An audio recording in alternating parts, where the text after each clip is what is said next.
Assalamualaikum warahmatullahi wabarakatuh. Bertemu dengan saya di sini Hermawan Susanto. Nah, pada kesempatan kali ini kita akan membahas tentang gender social inklusi atau GSI dalam dunia pendidikan. Ada beberapa pokok pembahasan yang akan kita bahas tentunya pada materi kali ini. Yang pertama adalah tentang pendidikan inklusi. Jadi di dalam pendidikan inklusi nanti kita akan membahas konsep pendidikan inklusi itu apa, kemudian tujuannya apa saja, fungsi dan juga manfaat dari pendidikan inklusi. Kemudian yang kedua adalah karakteristik pendidikan dengan dimensi GSI. Kemudian yang ketiga ada integrasi GSI dalam pendidikan, dan yang terakhir adalah pro kontra sekolah yang ber-GSI. Langsung saja kita menuju pada pembahasan yang pertama, yaitu tentang konsep pendidikan inklusi. Jadi konsep pendidikan inklusi menurut Cartwright merupakan sebuah praktek pendidikan yang mempunyai tujuan untuk memenuhi hak asasi manusia dalam bidang pendidikan. Nah, di dalam memenuhi hak asasi manusia ini diharapkan tidak ada yang namanya diskriminasi. Seperti yang kita tahu bahwa diskriminasi itu merupakan sebuah sikap di mana membedakan suatu kaum atau kelompok atau individu, dan itu merupakan hal yang sangat tidak diinginkan karena dapat membuat suatu kaum atau kelompok tersebut merasa tersisihkan dari lingkungannya. Nah, tujuan ini itu akan memberikan kesempatan nantinya kepada peserta didik untuk mendapatkan pendidikan yang berkualitas tanpa pengecualian. Nah, sehingga diharapkan nantinya semua anak peserta didik ini dapat aktif mengembangkan potensi dan juga skill yang dimilikinya sesuai dengan kemampuannya dalam lingkungan yang sama.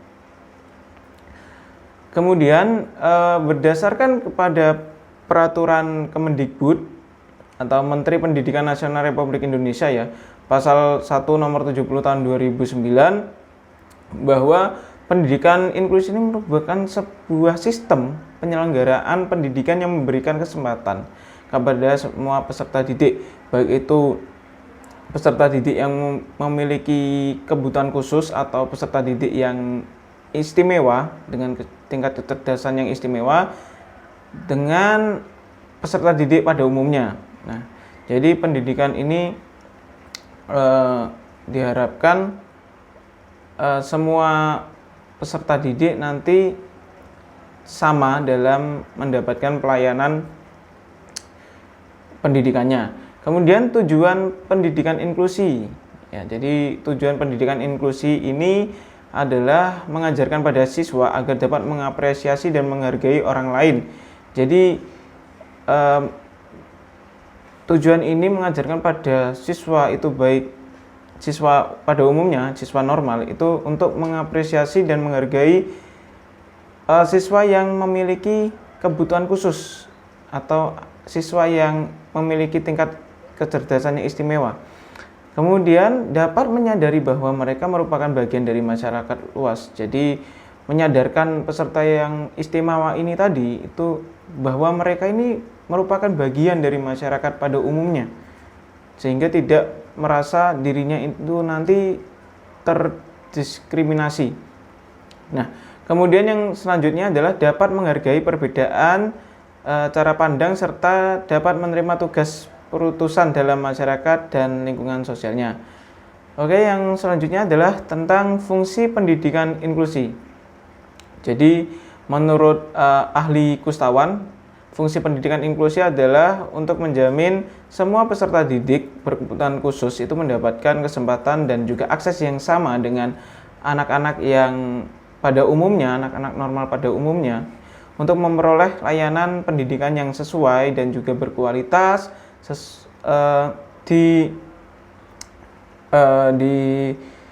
disesuaikan dengan kemampuannya, sehingga menciptakan lingkungan pendidikan yang kondusif bagi peserta didik yang berkebutuhan khusus ini untuk mengembangkan skill dan potensi yang ada pada dirinya secara optimal, sama dengan peserta peserta didik pada umumnya. Oke, lanjut pada manfaat pendidikan inklusi, yaitu manfaatnya apa?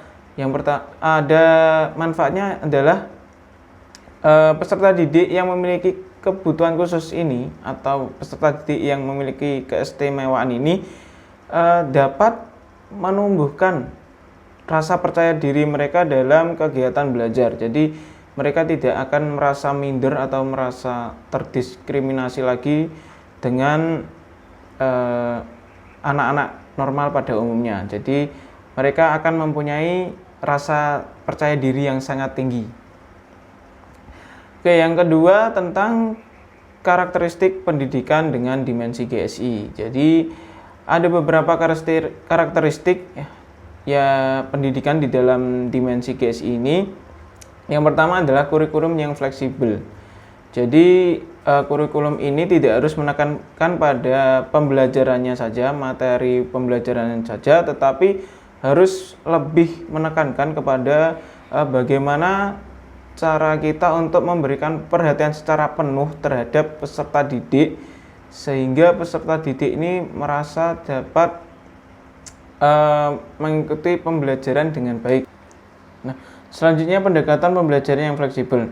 Di dalam kegiatan belajar mengajar tentunya sistem pendidikan inklusi ini harus memberikan suatu pendekatan yang tidak menyulitkan mereka untuk memahami materi pelajarannya. Jadi pendekatan ini harus disesuaikan dengan tingkat kemampuan peserta didik sehingga peserta didik dapat memahami materi pembelajaran yang diberikan oleh guru tersebut.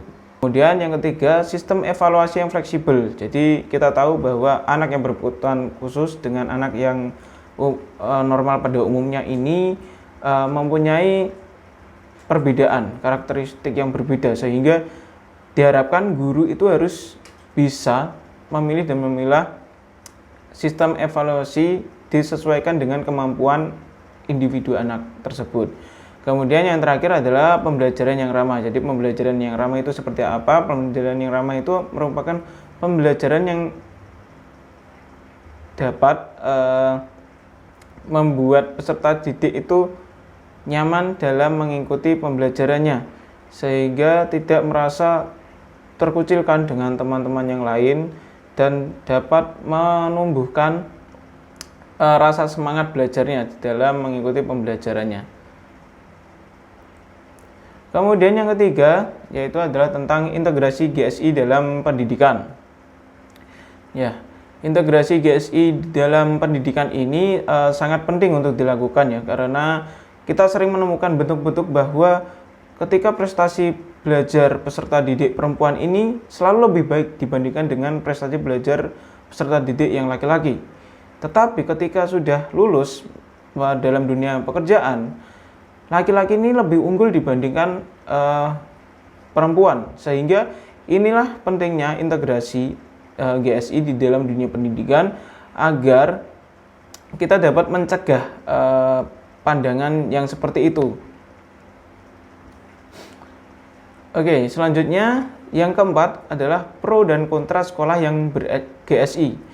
Jadi ada sekolah yang ber-GSI ini ada pro-nya dan juga ada kontranya.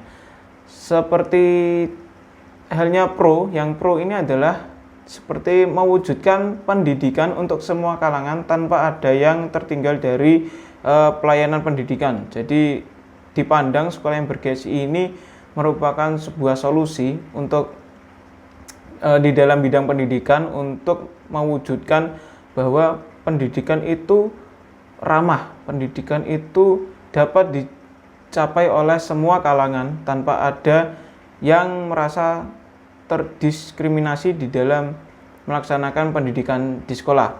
Kemudian yang kontra, ada pandangan yang kontra itu seperti ini, ketidakadanya guru pendamping yang sesuai dan juga sarana prasarana yang menunjang. Kemudian kebijakan internal sekolah dan juga kurikulum. Jadi ada beberapa kendala di dalam sekolah ber-GSI ini yang sampai sekarang belum atau masih terjadi di dalam sekolah yang ber-GSI ini. Jadi sekian materi yang bisa saya sampaikan, semoga bisa bermanfaat untuk kalian. Jika ada salah dan juga kekurangan di dalam penyampaian materi saya mohon maaf yang sebesar-besarnya. Billahi wa taufiq wal hidayah.